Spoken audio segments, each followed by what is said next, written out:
So, patay mo na, Ner. So, ayun mga kadirty, mag-check tayo ng pulse ngayon ng ignition coil. Yung ignition 2 and 3.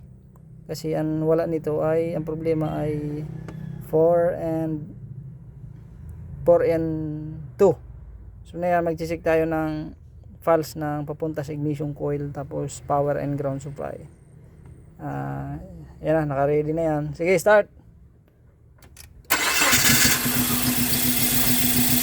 So ayan, may pulse siya na 3.5. So yung frequency niya ay, sige, start ulit. Sige, dahil paggasan mo na. Sige,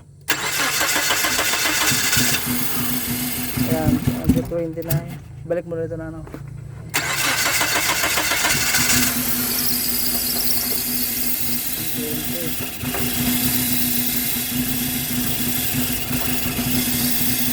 Ay. So dito tayo sa number 4. Ito yung sira. Sige.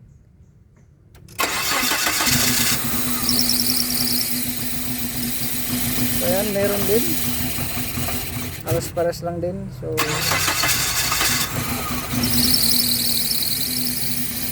papapalitan muna natin sa ignition coil, tas spark plug kasi walang lalabas na spark. So yun lamang po.